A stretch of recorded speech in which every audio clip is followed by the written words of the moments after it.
Well, hello, everyone, and welcome back to In the Chair with Dr. Gina, Conversations Beyond the Chapter. This is episode 7, Find Someone to Sit Beside You. This week, we don't have an assigned chapter reading, and I found myself wondering what I wanted to talk about. We've spent the last few weeks looking over, combing through, discussing telehealth technology, ethics, safety planning, documentation, clinical space, client engagement, all of the practical aspects of becoming a competent telehealth counselor. All of those things matter. They really do. But as we've moved through this course together, I found myself thinking about a different question. A question I wish someone had asked me earlier in my career. Who are you learning how to become? Not what are you learning or who are you becoming, but who are you learning how to become? As students, we spend a lot of time collecting information.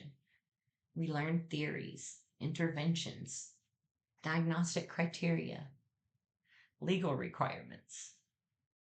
We learn how to write a treatment plan, complete a progress note. All of that's necessary. But eventually, something interesting happens. You stop asking, what do I know? And you start asking, who am I when I sit with another human being? That's a very different question. And maybe one of the most important questions a counselor can ask. Because clients don't experience us as a collection of theories. They experience us as people. Our theories matter, of course, especially Adlerian theory. Don't get me wrong. I love theory. You know that. You know I love theory. But I've noticed over time that the clinicians I admire most aren't the ones who memorize the most theories. They're the ones that have found a theory that helps them understand people more deeply. And I hope that's what you get when I bring Adler into the room with us, is how I apply this theoretical lens to understand my clients more deeply. And more importantly, in that process, helping them understand themselves, their meaning and the meaning they make of life. In that way, your theory becomes your lens. It becomes a companion, a conversation partner. And for me, that person has always been Adler. Not because I agree with everything Adler ever wrote, because honestly, I don't.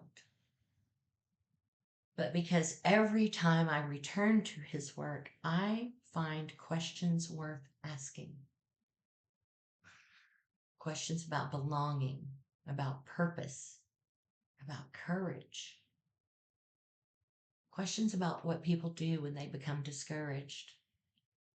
Questions about how we contribute to something larger than ourselves.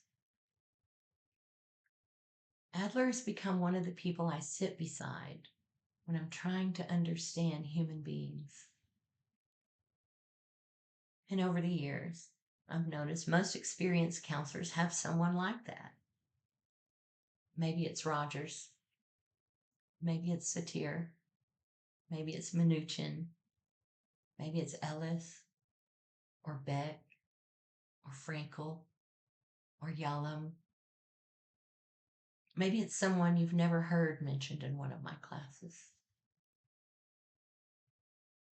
But eventually, many counselors discover a thinker who helps them make sense of the complexity of human experience. Here's what I would encourage you to do. Don't rush it. Don't rush it. You don't need to find your theory this semester. You don't need to find your theory this year. You don't even need to find your theory while you're in grad school.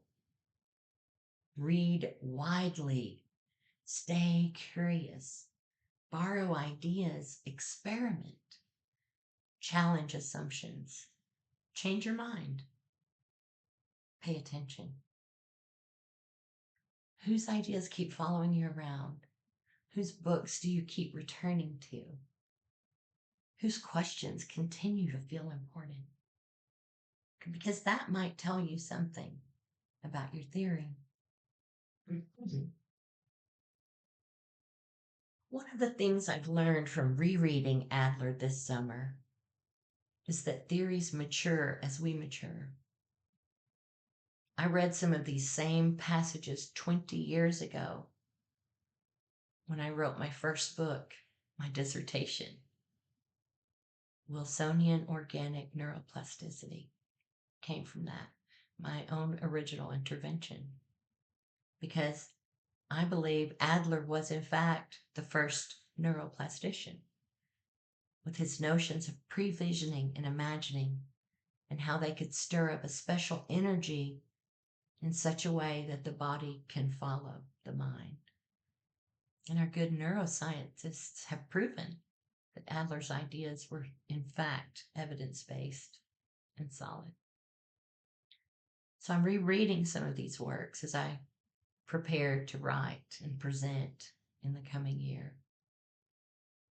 And they hit differently now, not because Adler changed, but because I changed.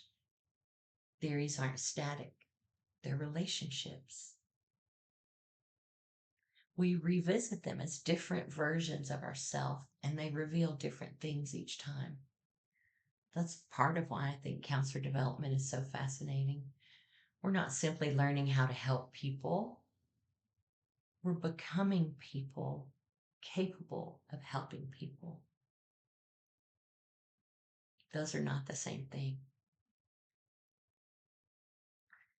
Now, if Adler was sitting here with us, and honestly, I spend enough time reading him lately that sometimes it feels like he is,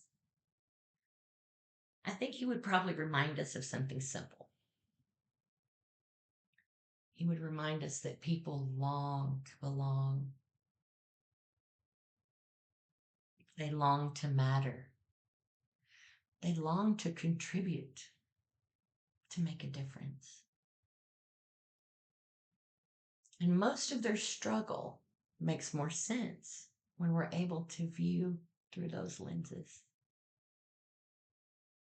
I suspect Adler would also be delighted by telehealth, not because of the technology, but because of the access, the possibility that more people could receive support, the possibility that more people could experience encouragement,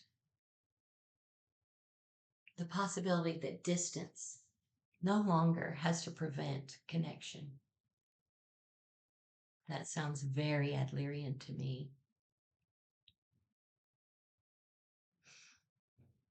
As you prepare to move toward the end of this course, I'd like to encourage you to think about this question. Whose ideas help you understand people more deeply? And why? What is it about that? Not because you need to pick a theory, but because you're beginning to discover the counselor you're becoming. And that's the journey worth paying attention to. Be well.